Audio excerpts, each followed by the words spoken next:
Биз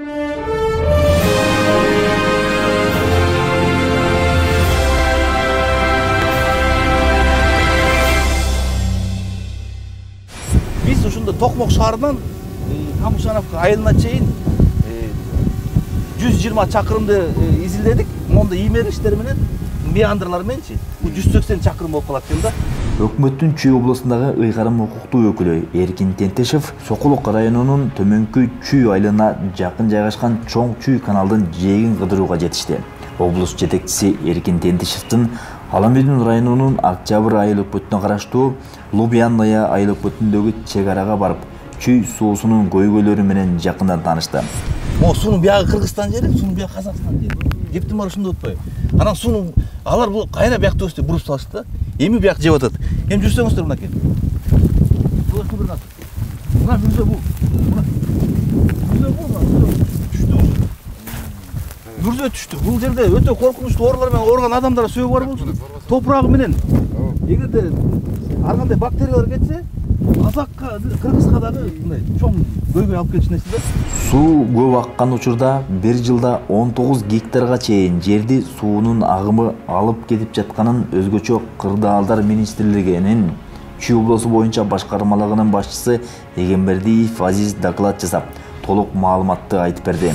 Илимий изилдөө институтунун эсептөөсү боюнча жыл сайын эгерде суунун орточо келгенде суу орточо келгенде 9 гектарга 1 гектардан 9 гектарга чейин суу желип кетет. Суу көп киргенде 19 гектарга чейин желип атат да. А метр менен эсептегенде 1 жылгабы? 1 жылга. Мына бул жылаандын изиндей болуп турган агын сууну ары жакка буруп, арыктын ичин тазалап алуу өтө маанилүү болуп турганын баса белгиледи.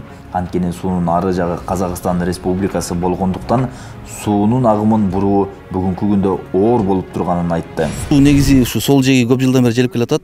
Бардыгы ушу өзгөчө Кырдаал министринин адистери изилдеп 193 айбек табышкан. Арасынан ушул бир мына Лубиной айылы.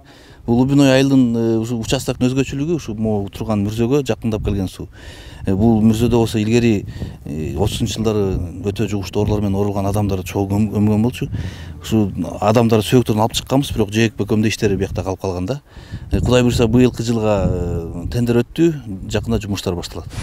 Чүй облусунун жетекчиси Эркин Тентешев ушул эле күнү Аламедин району Василовка айылына жакын жайгашкан Чоң Чүй каналынын жээгине барды.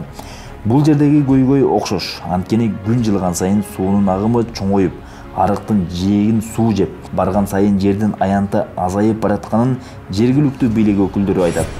Буга чейин деген МЧС тарабынан проект жазылып, өкмөт тарабынан 1500 метрга берегоукрепительный жумуштарына 10 миллионго каражат бөлүнүп, 1500 метр ушу берегоукрепительный жумуштар аткарылган биздин айыл өкмөттө. Анан бирок ошого карабастан эле Чуу дарыясы монтип эле жээкти жеп келатат да. Чоң Чүй каналынын ары жагы Казакстан, ал эми бери жагы Кыргызстан. Бирок казак тарап жашыл бак отургузуп, арыктын жээгиндеги талдардын майда тамырлары көрүнүп турат. Ал эми биз тарапта болсо таш жана кум болуп урап жатканын көрүүгө болот. Бул маселени Эркин Тентешев өз көзү менен көрүп, көйгөйдү чечүүнүн жолдорун талкууга алды. Эми мына өзүңөргө көрүнүп тургандай ушу жер суу жеп келип күндө жылына 9-дан 19 гектарга чейин жер Чүй облусу боюнча жоготуп атабыз. 19 гектар бир жылда жоготуп атсак кандай болуп калат? 20 жылда 40 гектарын жоготсок канча километр биз Кыргызстандын ичине кирип кетебиз. Бул болсо Аламедин районуна караштуу Василовка айыл өкмөтүнө келдик. Бул жерде дагы көйгөйлөрдүн бирине Чүй областындагы ыйгарым укуктуу өкүлү Эркин Тентешев келип, аймактагы тургундар менен, айыл өкмөт башчылары менен жана ошондой эле Чүй областындагы өзгөчө Кырдаалдар министрлигинин коштоосунда келип, көйгөйлүү маселени жеринен көрүп кетти. Баса белгилеп айтканда, бул жерде Чоң Чүй суусун бери карай жиреп келип атканы дагы бар экен. Анын алдын алуу максатында чоң дамба куруу, ошондой эле жашылдандыруу иштерин тез аранын ичинде ишке ашыруу планын коюп, тапшырма берип кетти.